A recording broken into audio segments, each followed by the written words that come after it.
Bismillahirrahmanirrahim. Alhamdulillahirabbil alamin. Wassalatu wassalamu ala asyrafil anbiya'i wal mursalin wa ala alihi wa ashabihi wa azwajihi wa dzurriyyatihi wa atba'ihi ajma'in. Wa ba'd. Qala Syekhul Musannif rahimahullah ta'ala wa nafa'ana bihi wa bi ulumihi fid dharain. Baca Bismillahirrahmanirrahim. Wal yaqtasir hatman ala wajibin lidiqi waqtin aw qillati ma'in wa nadban liidraki jama'atin.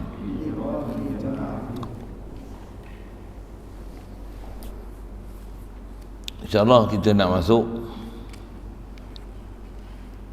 yang terdekat. Kita bercakap bab wuduk, sunat wuduk, dan menyambung dalam bab syarat dan rukun ni. Dia sebut satu hukum yang jadi wajib, yang asal hukum nak dia sebut wajib ni dia tak begini, tapi oleh kerana ada prasarana yang menyebabkan jadi sesuatu, dia akan mengubahkan hukum asal. Maksudnya kata musannif, wal yaqtasir hatman ala wajibin lidiqi waqtin. Wal yaqtasir, hendaklah meringkas, hendaklah meringkas ia musalli. Fi'il kaedah dia mesti ada fa'il. Jadi wal yaqtasir ni daripada iqtasara yaqtasiru. Wal yaqtasir hendaklah meringkas, maksudnya buat ringkas oleh orang yang sembahyang, hatman ay ala sabilil hatmi, di atas jalan wajib. Asal makna hatman tu ay iktisaran wajiban, sebagai meringkas yang wajib. Ala wajibin tu hatman ala wajib. Wal yaqtir, hendaklah meringkas wajib, wajib meringkas ala wajibin, di atas perkara-perkara yang wajib sahaja, lidiqi waqtin, kerana sempit waktu. Boleh faham? Hendaklah meringkas hatman, tengok ni wajiban, wajib. Jadi wajib kita ringkaskan semayang adalah wajibin, di atas wajib ay ala fardin wajib, di atas fardu yang wajib. Bila ni kena ringkaskan semayang atas fardu yang wajib aja, yang sunat-sunat tinggalkan. Asal sebut bab wuduk, termasuk dalam tu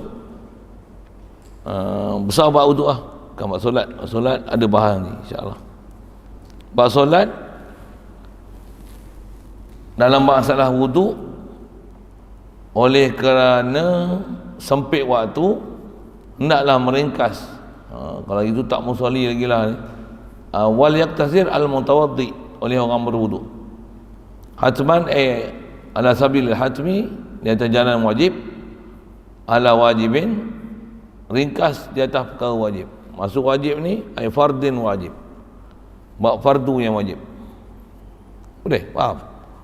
Wajib ringkas atas wajib saja. Maksudnya apa? Kalau kita dah tak ada nak semayang pada waktu dia, subuh misalnya, habis pukul 7, bangun-bangun 6.50, sugi dulu kan, setengah jam sugi, betul? Lepas tu 3 kali semuka, air hidung pelan, kosok sikit badan, tangan sampai kepala bau, tu 3 kali, macam tu kan? Tak? Tak. Itu maksud dia. Hendaklah meringkas, maksudnya buat ringkas hatman iktisaran wajiban, sebagai meringkas yang wajib.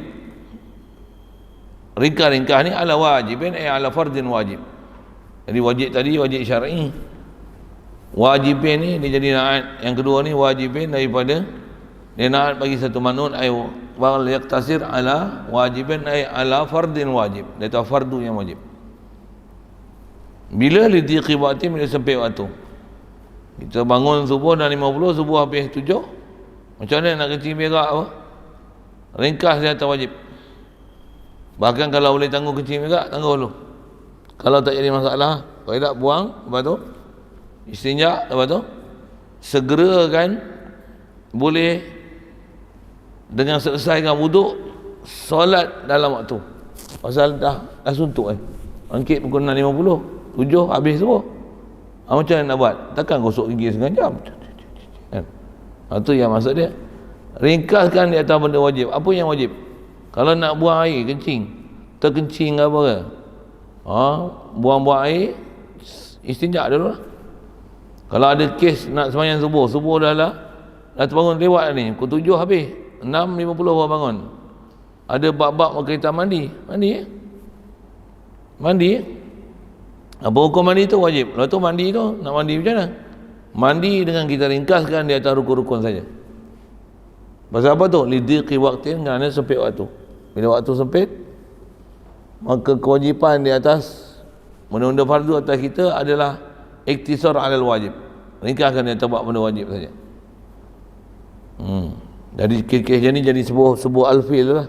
Sebuah alfil. Kalau tak dalam waktu, dah habis aku 10 orang bangkit, itu qada lah.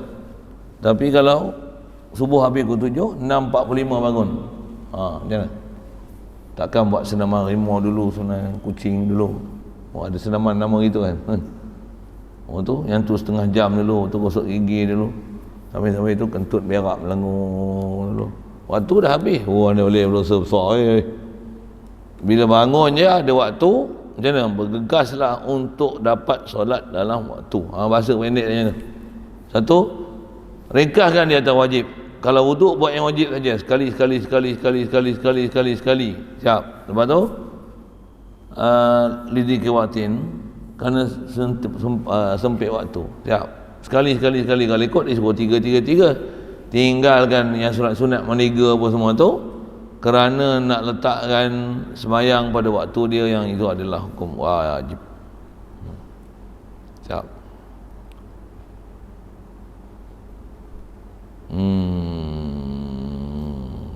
Jadi yang tu juga nak memahamkan kita, kalau sembahyang ni bila zuhur habis adalah pukul 1 mula, 4.30 habis.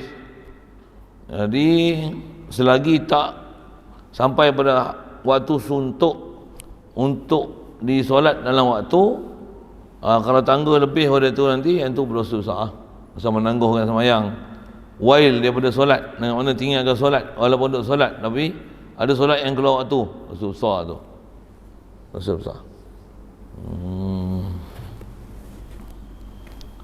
Tinggal solat. Jadi kalau dah waktu pendek, buat macam mana? Ringkaskan wuduk supaya boleh tunaikan solat dalam waktu. Bak ringkas ni disuruh, asal kita bicara ni wuduk dulu. Jadi apa yang wajib situ. Jadi telinga apa, menyelati mana yang boleh ditinggalkan, sedangkan air sampai dah wuduk tu memang sah. Ringkaskan di atas wajib saja. Liqi waqtin, satu, sempit waktu, au qillati ma'in, ataupun sedikit air. Qillah sedikit, qalla yaqilu qalil, sedikit. Dik sempit. Ataupun kerana kekurangan air. Qillah kekurangan air, qillah kurang. Air tak ada, kalau ada pun untuk basuh, untuk minum. Kalau guna nanti untuk wuduk, air akan jadi kurang. Kalau kata memang ada lagi tapi boleh wuduk, tapi nanti nak pakai kemudian, ringkaskan di atas wajib saja. Nak sebut situ lah. Kalau memang tak ada air langsung lah untuk kita punya survival hidup, melainkan air itu je, tidak nanti mati, wajib pelihara nyawa. Maksudnya sama wajib pelihara agama, macam mana? Wajib hidup dengan ada agama, macam mana? Air itu simpan untuk minum, lepas tu tayamum. Kalau dah sampai kita nak pakai air lagi, masalah air tak ada, bukan senang nak cari, mahal, jauh, ataupun tak ada, mana nak cari ya? Dari segi kaedah, kalau macam tu, kalau sampai pergi air tak ada nak pakai, kalau tak boleh nak pakai langsung pasal keperluan macam tu lebih banyak, memang terus kepada tayamum. Tapi kalau kata memang boleh pakai, sekadar pakailah, bukan tak boleh pakai langsung, Boleh jadi kat depan pun boleh dapatkan bekalan. Jadi kaedah dia wuduk juga, tapi iktisar di atas wajib. Maksudnya basuh muka sekali, tangan sekali, komo-komo isap air ke hidung apa, biar dulu, tinggal dulu, tapi tangan nak guna sipu siah. Itu maksud qillati ma'in. Jadi air sikit, macam mana? Jimatkan air tu supaya boleh guna untuk minum, untuk basuh. Lepas tu yang lain yang boleh suci, gunakan suci. Jadi suci pun banyak mana, pasal air masih banyak dipakai. Tak cukup lah tu kalau ikut. Macam mana?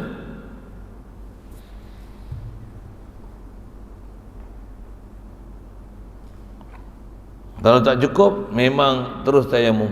Pasal tak cukup, maksudnya tak cukup. Tak cukup. Nanti jadi masalah, saya silap hilang nyamuk pasal air tak ada. Kaedah kita dalam fiqah yang macam kes macam itulah baru dipanggil darurah.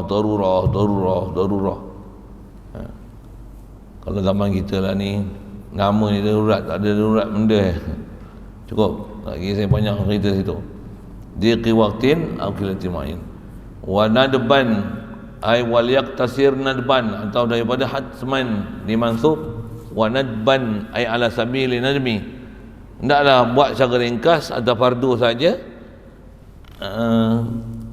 Yang ni sunat ringkas di atas fardu saja, li idraki jama'atin, kerana nak mendapatkan jemaah. Kita main-main orang kambat lah, kita tak ada wuduk lagi, takkan sugi sampai orang habis empat rakaat. Jadi sekadarnya lah dobit dia. Macam mana? Ringkaskan benda wajib. Pasal sunat wuduk, sunat semayang dengan berjemaah, maka berjemaah dalam keadaan solat lebih besar fadilat daripada wuduk seorang-seorang tapi menyempurnakan sunat-sunat dia. Wajib memang kena buat. Dia buat atas benda-benda sunat, yang fardu, ya sunat-sunat tak ada. Wuduk,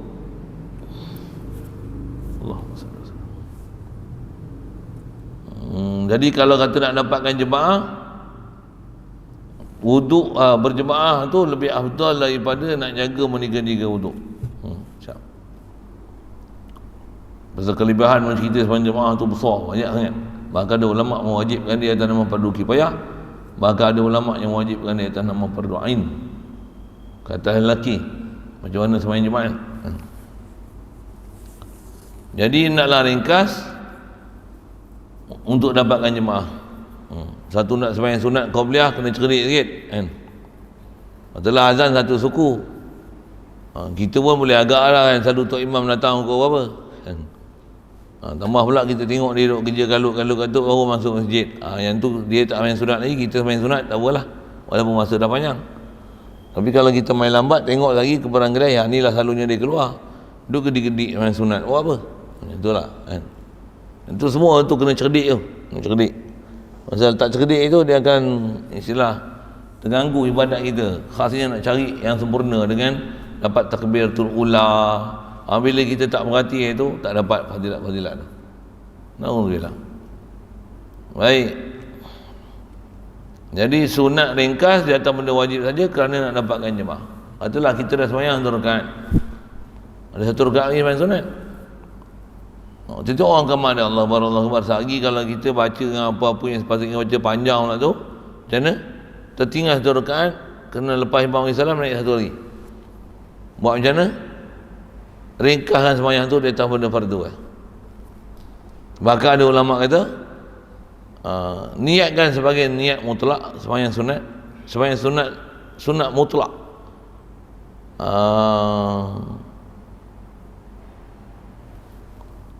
Bila nampak orang nak berjemaah, dia duduk 2 baru 1 rakaat, ataupun baru je takbir ihram, itu orang kambat dah, tak usah batalkan dia. Bahkan dia kata buat ringkas 1 rakaat, tukarkan niat daripada zuhur qabliyah tu kepada sunat mutlak.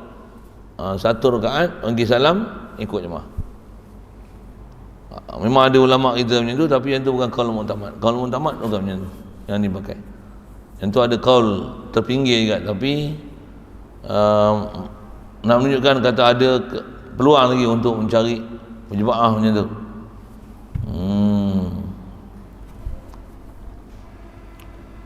Jadi kalau kita dah memang main lambat, orang duk berjemaah, wuduk satu hal, sembahyang satu hal, itu masjid satu hal yang perhatian tu. Ada buah hukum tak susah mana nak faham kan? Tidak akan kena sibil. Ataupun kita agak-agak iman nak turun tak turun, tunggu lama dah, biar tunggu lama. Tu nanti yang qabliyahnya nah forward bawa ke depan, lepas sembahyang fardu bawa sembahyang qabliyah fardu tersebut. Boleh keadaan kita boleh, tak ada masalah. Bahkan sembahyang yang dalam waktu zuhur ba'diyah misalnya, selagi tak asar, walaupun ada sengal lama antara fardu zuhur dengan ba'diyah zuhur, masih hukum ba'diyah zuhur dan hukum dia sunat. Selagi tak masuk sembahyang seterusnya asar, dan niat dia tunai. Jadi kalau sembahyang macam tu dia peraturan. Ataupun kita duk bicara ni pasal masalah sempit waktu, jadi ada bab nak jaga sembahyang fardu dengan bab khas tak bicara wuduk. Jadi kalau kata dengan sebab tu tak dan lagi nak sembahyang dalam waktu, wuduk pun ringkas tak fardu saja, lepas tu tinggalkan apa sunat-sunat yang lain, takut-takut nanti tertinggal kelebihan berjemaah, kelebihan fadilat-fadilat yang memang ada dalam yang sebut datang. Dan sunat itu akan ada yang kata dia fardu kifayah, ada pendapat kata itu. Tinggalkan sunat dulu, ringkaskan sembahyang kita yang sunat tu dia atas wajib je. Okey, itu sembahyang. Wuduk sama. Kita nak pergi jemaah, wuduk tak ada lagi, orang nak sembahyang jemaah dah. Kalau ikut dengan buat sunat apa-apa tertib semua sempurna dengan sempurnanya, macam mana main seorang lah kita. Okey, siap. Okey, lalu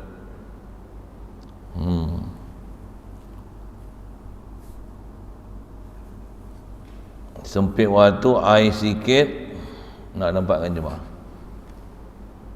Kalau katalah buat jemaah sikit lagi macam ni, kita main-main orang dah habis jemaah dah, buat macam mana? Minta tanya angkat tangan. Malah ada orang tengok kita macam mana. Siapa yang sudi nak jadi imam atau makmum berjemaah, tolong saya berjemaah. Kalau lepas kita tu tengok ada orang lagi dah main sembahyang, tunggulah sekejap lagi boleh dah sembahyang sekali. Tapi kalau tengok semua di jemaah dah ada dah, tak adalah lebih daripada orang ni je duduk sembahyang jemaah. Pasal apa? Pasal sikit sangat orang main jemaah, Covid lah tu, tua pula tu ada gejala pula tu, 5-6 orang je. Kalau 5-6 orang boleh tunggu, kalau pula tu tak ada aktiviti apa, dia ni lambat, tunggulah habis sembahyang sunat dulu. Pasal ada berapa orangnya. Tapi kalau kata orang ramai, orang semua dah habis sembahyang sunat, ada orang ni lambat, main-main tak tahu sembahyang sunat qabliyah, tinggal qamat. Jadi kena cerdik sikit tu. Nak sembahyang sunat qabliyah kena cerdik, ba'diyah tak ada masalah sangat. Qabliyah tu kena cerdik.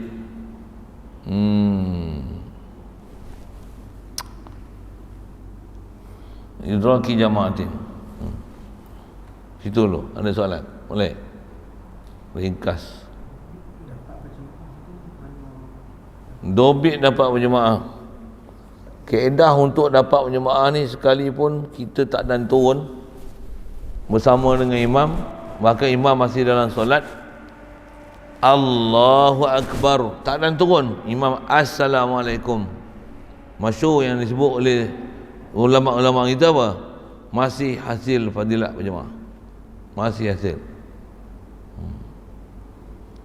Itu sekali lalu dia kata kenapa masih hasil? Pasal masih ada galakan untuk berjemaah. Lagi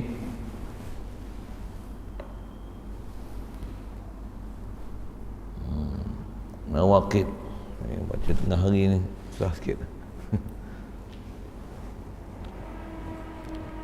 Tu saya kata tak lepus sangat. Saya yang ngantuk kan. Abang tak ngantuk pun. Saya yang ngantuk. Abang tak ngantuk.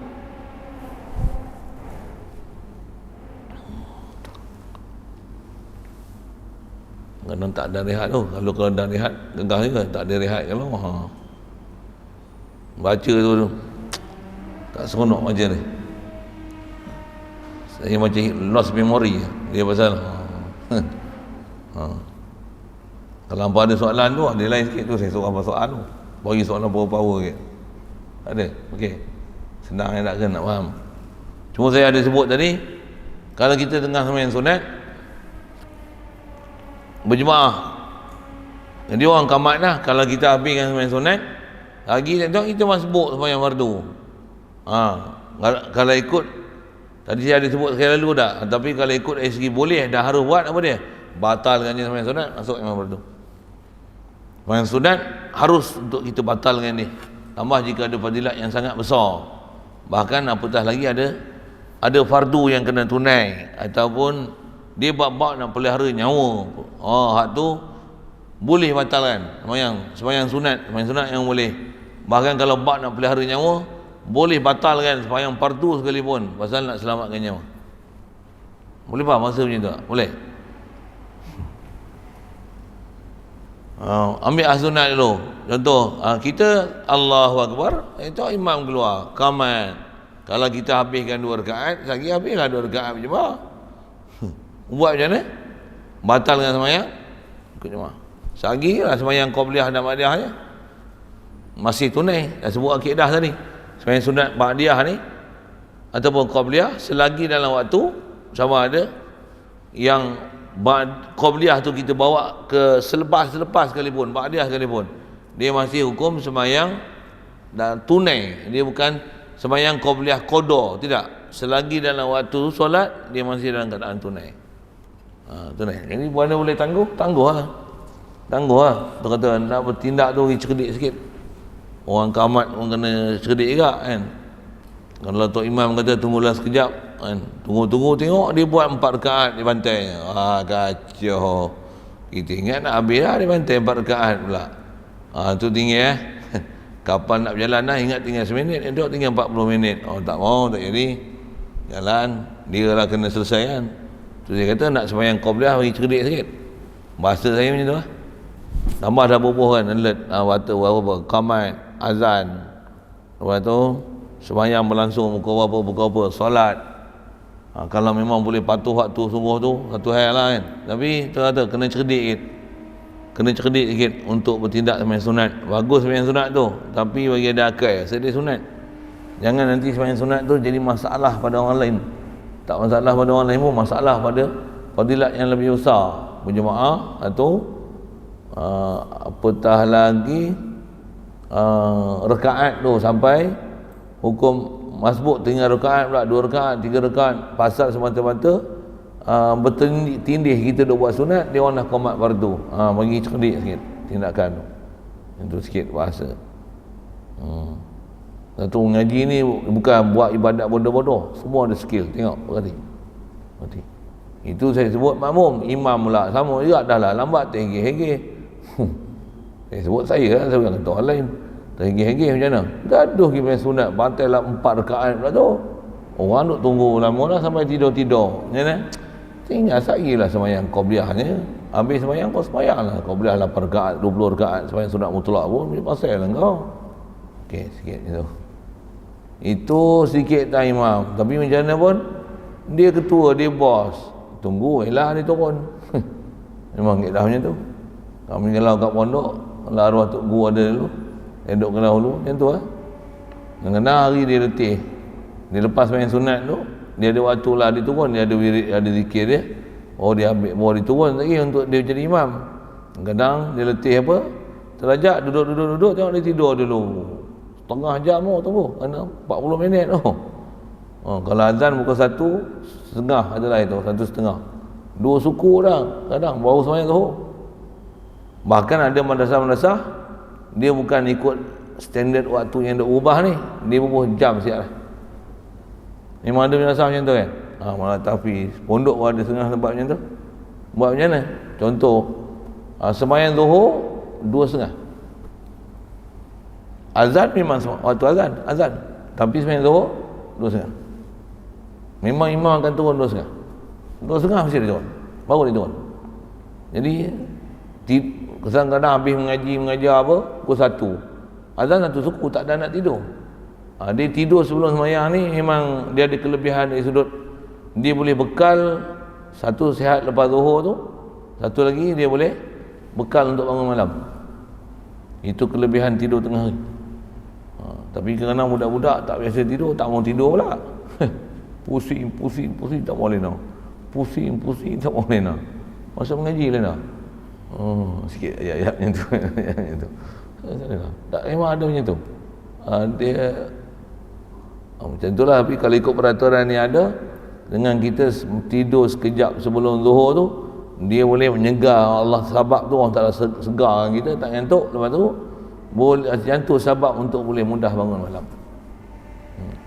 Tidur tengah hari sebentar tu dia ibarat macam makan sahur, yang walaupun makan hanya sebiji kurma, segelas air, seteguk air, boleh puasa sepanjang hari. Kelebihan tidur sekejap. Lepas tu kadang-kadang kena cari juga waktu rehat sekejap. Jadi mudah-mudahan kita boleh cari macam tu. Dan nak sebut kata memang ada manasah-manasah susun macam tu lah. Jadi kita ni buat masa ni macam ni lagi lah. Kalau esok kita punya jadual penuh apa, susun, kita susun lain lah.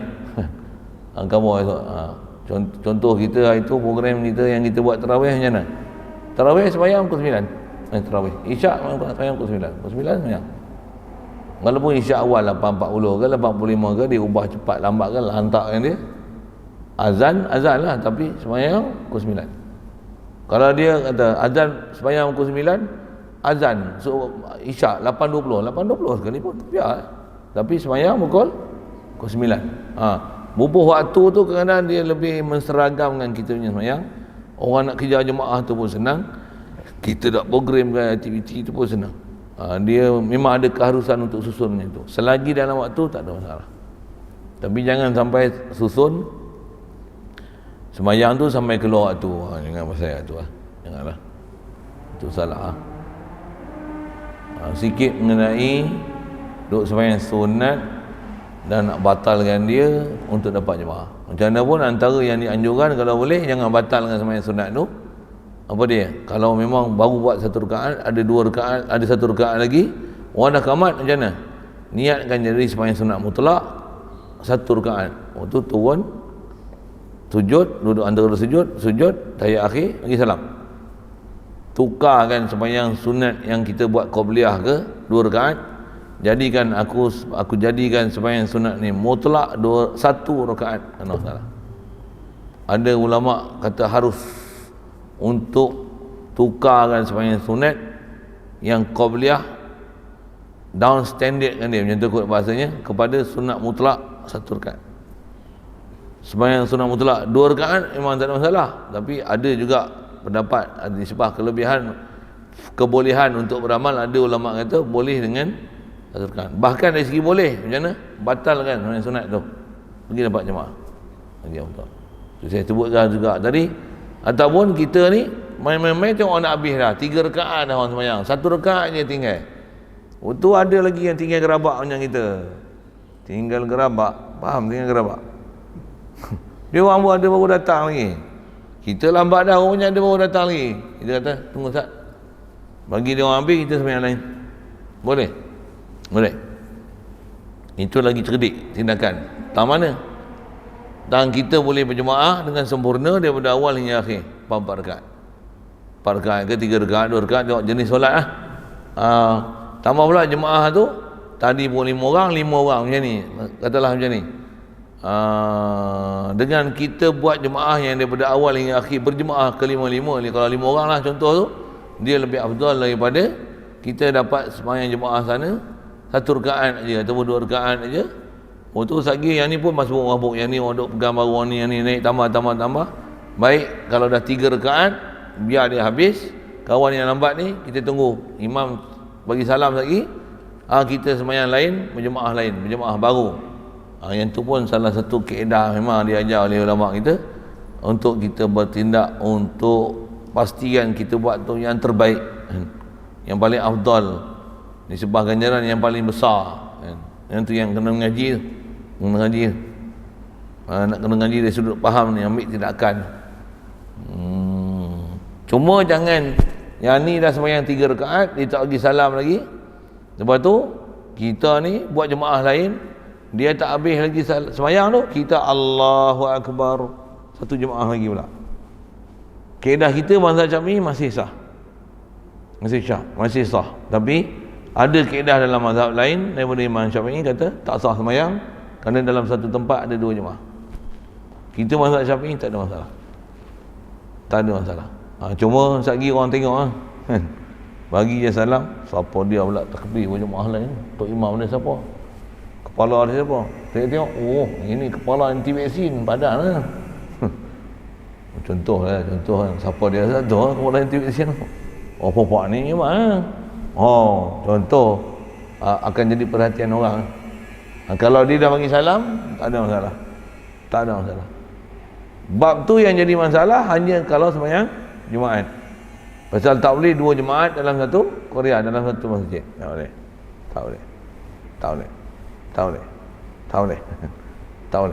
Kalau jemaah sembahyang fardu, tak ada masalah. Contoh misalnya, kita musafir, masuk waktu, dia orang sembahyang jemaah 4 rakaat, kita pergi belakang tu, buat apa? Sembahyang jamak kita kan, geng kita kan. Boleh? Dia orang lah, kita singgah sembahyang, nak jamak sembahyang. Kosor lagi, tapi kita tak ikut jemaah yang ada, yang kampung yang memang ahli Korea yang mustautin tu, boleh. Dari segi keharusan boleh buat 2 jemaah macam tu pun tak adalah haram. Tapi keluar daripada khilaf ulama, ada ulama yang kata tak sah kerana ada 2 jemaah solat fardu, jaga khilaf tu lagi baik. Jadi dengan makna kalau kita nak kosor sekalipun nak jamak, jemaah yang ada ikut dulu, lepas tu dia bagi salam lagi, kita berundur untuk niat, kita dah niat jamak tadi dan sembahyang pertama, berundur buat jemaah kita pula, tengok berapa orang yang ada, aku sembahyang fardu asar 2 rakaat, qasar, kerana jadi imam kena orang salah sembahyang. Itu terbaik. Itu terbaik. Jadi janganlah duduk tempat-tempat boleh jadi fitnah dan kelaingan orang. Itulah kan. Sebab pendapat saya buat sekali lalu tu, tapi dengan kita memelihara apa yang terbaik itu adalah lebih sempurna.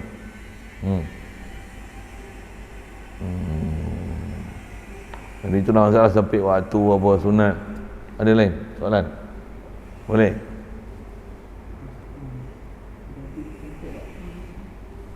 Dobit sempit waktu ni, andai kata asal cerita tu bab wuduk kan. Kalau kita berwuduk juga dengan sunat-sunat dia tu, maka sembahyang kita tak celuh untuk masuk dalam waktu, bahkan terkeluar. Tu dobit sempit waktu situ. Tambah pula dahlah bangun lambat, lepas tu ada istihadah pula, kencing tak putus pula, kan lagi susah kan. Nak kena kencing, nak sumbat, jawat, ikat dulu. Lepas tu baru nak pakai, nak ambil wuduk, lepas tu nak boleh bagi pakaian, baru nak solat. Dia ambil masa sikit untuk bersuci tu. Jadi kalau dah memang suntuk, wajib ringkaskan dia. Jangan sampai nanti dengan sebab kita duk sibuk buat benda sunat dalam wuduk, menyebabkan solat ada sebahagian daripadanya duduk di luar daripada waktu. Pasal ada ancam dosa besar tu, fawailul lil musallin alladzina hum an solatihim. Ni dia matruk, maksudnya keluar daripada solat mereka.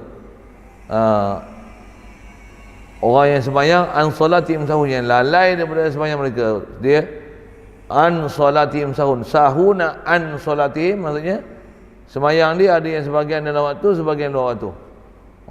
Itu an solatihim sahun, bukan fi solatihim sahun. Sekali lalu macam tu. Lagi?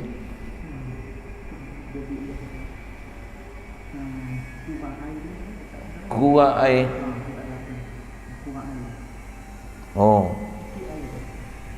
Kalau air tu ada, tapi kita nak pakai untuk minum, kalau guna untuk bersuci tak cukup untuk minum, yang tu tak ada air langsung. Bukan tak ada air langsung, air ada, tapi kalau kita ada, kalau kita guna nanti tak cukup untuk minum, yang tu tak boleh pakai untuk wuduk, bahkan tayamum terus tayamum. Kalau tahap tu lah kan, tahap tu. Jadi kena ada kebolehan nak mengenal kita punya kapasiti air ni tera mana, had mana. Kalau kata memang kita ni tempat kita jarang lah tak ada air, Kalau ada air pun sekejap aja. Yang ni dia jadi hukum macam ni pula. Tak boleh tayamum, bahkan wajib pergi cari air. Itu terpaik putus. Ada lampik hok korek ke pecah ke. Jangan kat sini tak ada. Kat masjid boleh pergi lagi untuk ambil air. Mana boleh tayamum kat sini? Pergi masjid semayang masjid. Ada pun pergi Bangor Belimbing. Kata keliling ada. Tak mau masih pergi kampung Luat. Masih lagi boleh dapat air. Cari air lagi lah. Tak boleh tayamum. Kalau tempat kita lah kan. Tapi kalau pergi musafir padang pasir, tak mau pergi mana? Pergi hutan sawit, tengah-tengah hutan Pahang tu. Kereta rosak. Saliran air pun tak ada. Atau bukit pula. Tempat gajah tendang. Macam mana? Ayak pun tak ada. Apa pun tak ada. Padang sawit. Macam mana? Nak sembahyang macam mana? Kalau dah tak ada apa dah, melainkan ada debu tanah, tayamum. Debu tanah pun tak ada, rumput. Sikitlah macam tu. Panjang sikitlah saya sebut melerik macam tu kan. Tapi dobit, kalau tak ada air tu, air ada tapi dia hanya untuk minum. Bahkan kalau nak bersuci pun berdikit-dikit sangat pakai, pasal air tu terlalu sedikit. Maka dia bukan ringkas datang benda wajib, tapi terus tayamum. Tapi kalau air yang ada tu, masih lagi air nak minum banyak nak minum. Seminggu tak habis lah air nak minum banyak mana sangat kan. Maksudnya masih boleh gunakan air untuk bersuci, untuk wuduk. Tapi sagi kalau pakat 3 kali seorang, untuk 3 kali air pula bukan macam Pak Arab ambil wuduk 3 kali. 3 kali kita macam mandi, macam mandi sebaldi. Macam mana? Ringkas kan tak wajib. Dia punya dobit tu kerana nak kenal pasti dia makan masa sikit. Tapi macam itulah kalau dengan perkataan dia, kena ada kebolehan untuk mengenal yang ni nak masih boleh pakai ke terus tayamum. Yang tu kena ada satu kebolehan besar menilai. Fiqh ni antara susah dia bila bab tu lah. Bab kena kenal uruf. Uruf banyak, sikit, cukup, tak cukup, besar, kecil, dekat, jauh, dia ada uruf tu. Tebal, nipis, dia ada uruf. Uruf tu kena banyak bercampur dengan gaul dengan orang, dengan masyarakat.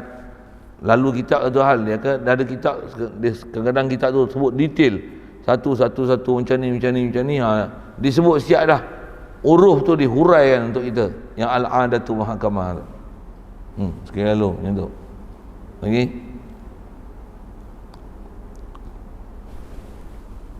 kalau tak ada situ dululah. Baca gagah-gagah ni lagi saya tak berhati, saya baca malam. Dia tak sedap baca. Ada benda yang kita nak proses tu slow keluar. Satu nak mengaji kena nasihat. Ni pun dengar, saya ngaji dulu untuk guna nasihat je ni. Nak mengaji pun kena nasihat, nak mengajar pun nasihat. Nak mengaji kalau mengantuk tak boleh mengaji. Ngantuk. Nampak tengok saya kan. Kalau saya mengantuk saya mengajar je lah. Tengok lah. Mana? Dia tak boleh. Yang ni saya tak lena lagi. Saya mengajar kat pondok ada sampai saya letih tu saya lena. Mengajar ni. Orang tunggu lah. Budak-budak memang setia mengaji kan. Sampai saya boleh lena.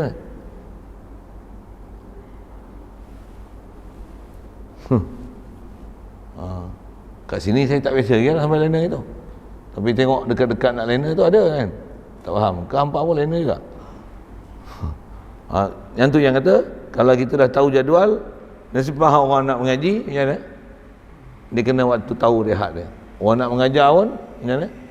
Dia kena tahu waktu rehat dia. Jadi carilah jalan untuk biarkan waktu nak mengaji, mengajar tu memang ada kelayakan secukupnya untuk mengaji dan mengajar. Sikitlah nasihat gitu.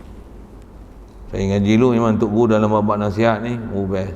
Dia belum macam anak negeri lah dia punya nasihat tu. Lagi dia kata apa? Nak mengaji, nak mengapai pun waktu tidur lah kata dia. Jangan sampai 3 hari berjaga tak tidur, sakit susah kata dia. Elok-elok boleh mengaji setahun 2, tak sebulan masuk hospital. Dia punya nasihat tu. Tidur pun kalau kena pakai bantai lah kata dia. Tak salah pakai buahnya. Dia punya nasihat tu, Tak sepertinya bila tidur wahnya tu ngaji bagus. Dia tak sakit tengkok lah. Dia pegang macam ni, urut seminggu tak hilang. Baik pakai bantai. Tapi bila dah pakai bantai, tidur 4 malam, 5 malam. Tu kacau pula. Jaga. Ini timbang lagi betul lah. Itu, situ dulu. Bismillahirrahmanirrahim. Allahumma nawwir qulubana min nuri hidayatika kama nawwartal arda wa min nuri syamsika abadan abada. Rahmatika ya arhamar rahimin warzuqna fahman nabiyyin wa yuzal mursalin wa ilhamal malaikatil muqarrabin wa sallim tasliman ala jamil anbiya'i wal mursalin. Alhamdulillah.